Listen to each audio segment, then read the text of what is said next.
Hello, welcome to today's The Word in a Flash. I'm Freddie Wilson. Today's subject is unity in the family. I actually prepared this message to my wife's side of the family reunion here recently, and I thought it would be good for me to share this with you.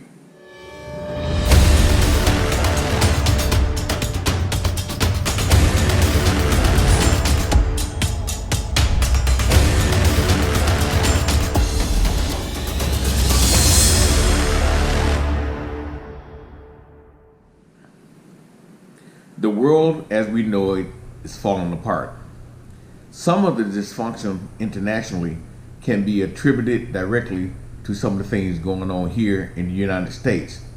No matter which side of the political spectrum you stand on, everybody wants to point to everybody else as to the source of the problem, but they don't want to get to the real problem: evil. That's right. If we address the evil, some of the problems that we see now are less likely to occur because it's the evil that causes these people to do the different things that they've done to others. That includes the stabbings, the shootings, the you name it. It's the evil that we rarely address. We want to point to the weapons or the people or the different circumstances that cause the thing. If we address the evil, the end results will less likely happen. In addition to the world generally falling apart, families are falling apart. Queen Latifah sang a song called Unity some time ago. Unity, she sang.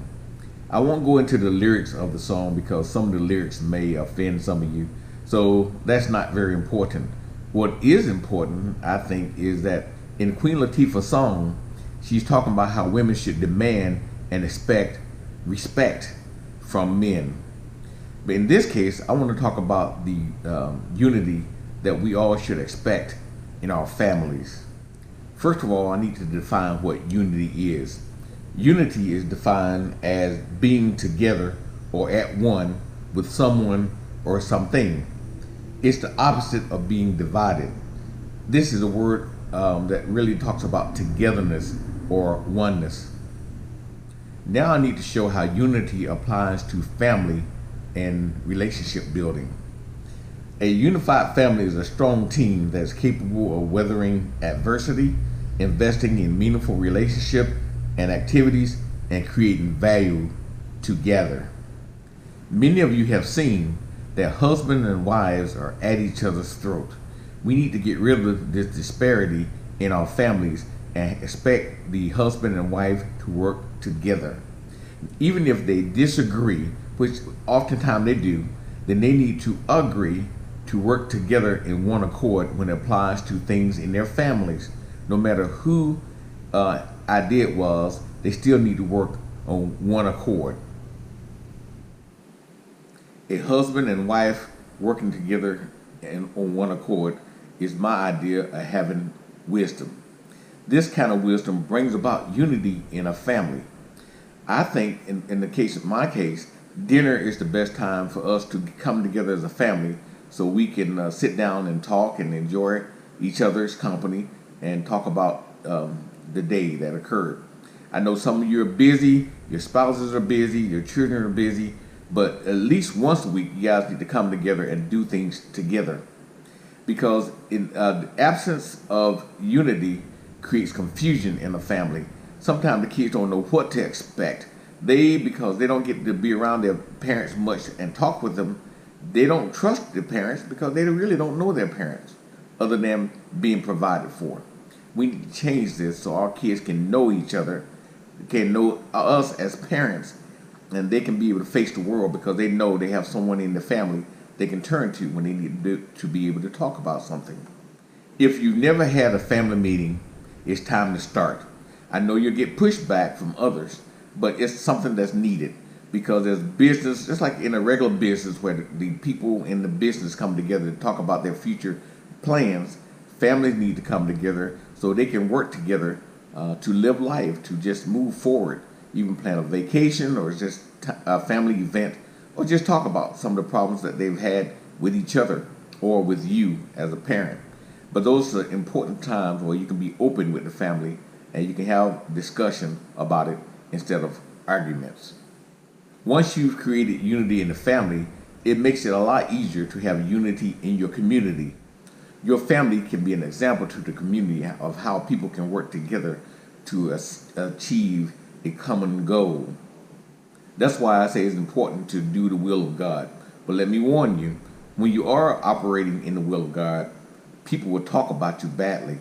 Don't worry about all that because God's on your side and it'll come out to your betterment as long as you're following His will. Don't worry about the other people, but you do need to try to work with those people so you guys can operate as one. No matter how badly people talk about you or mistreat you, you must work with those people in peace. You need to operate in peace in the community in order for you to get things going well. It's important to have unity in your family as well as your community. Psalms 133 and 1 reads, "How wonderful and pleasant it is when brothers live together in harmony." There must be order in your family, on your job, in your community, as God has demanded. You must bring them the word with understanding.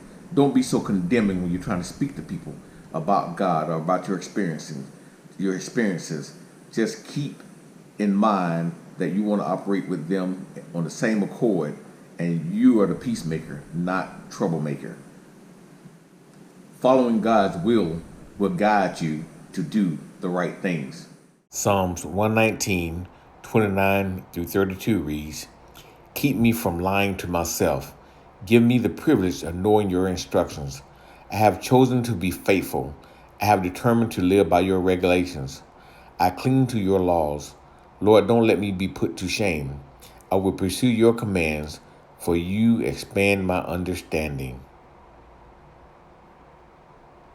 When you pursue God yourself, you pursue progress for your entire family. Keep in mind that your action affects more than just you. Your action affects the whole family, especially the little ones that depend on you for guidance and support. It's up to you to make your family operate in one accord. Guys, I want to say something to you for a minute. Even if you're not married to or live with the mother of your children, take care of your responsibility. You help bring those kids into the world, then you need to be responsible for taking care of those kids, whether you're with the mother or not. Enough said. Philippians 2 and 2 reads, "Complete my joy by being of the same mind, having the same love, being in full accord and of one mind." And let me tell some of you parents out there or those acting in a parental role, your kids won't always follow your example or go by the things that you teach them. But if you establish a good foundation for them, teach them godly principles, then when they mess up, they can't blame you for not establishing order in your family. That would have been something that they decided to do on their own, but they look back, they know that that's not the way they lived in their home, and that's not what they were taught. So they can't blame you for their failures. So establish a firm foundation. They'll always remember it, and hopefully most of them will follow it. But if not, it's not your fault. None of us are perfect. So when we mess up, admit it. Apologize if necessary. Forgive others and move on. Before I move forward, there's two more scriptures I'd like to share with you. 2 Corinthians 13 and 11 reads, "Finally, brothers, rejoice. Aim for restoration. Comfort one another. Agree with one another. Live in peace, and the God of love and peace will be with you."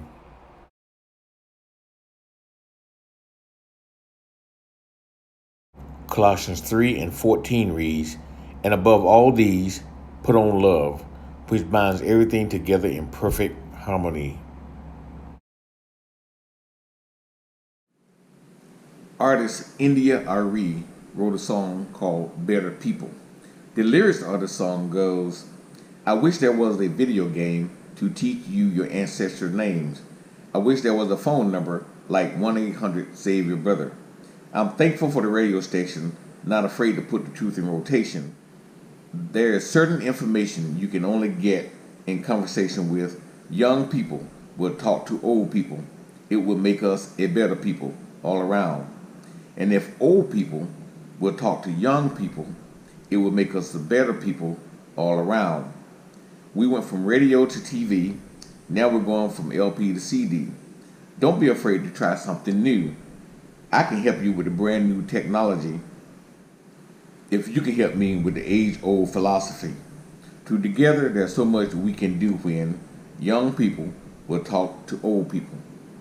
Now, I thought that song was really important to the people in the family reunion. But what's more significant in this song, I didn't realize until later, was it applies to the rest of the world too. She later on goes on in the song saying, if black people would talk to white people, it would make us a better people. And then she really hit it when she said, if Republican people can talk to Democratic people, we will have a more diplomatic people. That is great wisdom there she's shown in the song. We need to apply that in our lives and realize we all need to work together to get along on one accord. That's why I think it's important for people to have family reunions, so people can get together and to learn about their people that they come from, and to get to learn to know the new people in the family, some new additions to the family, whether it be through marriage or through birth. But that's very important because, unfortunately, oftentimes the only time people really come together are at funerals. Yes, there's a time for people to come together, but that shouldn't be the only time that people come together with their families. Don't take what I share with you today as just being religious mumbo jumbo. Take it to heart. Seek the Lord in all that you do, and show your family that you love them daily. And with that, be blessed.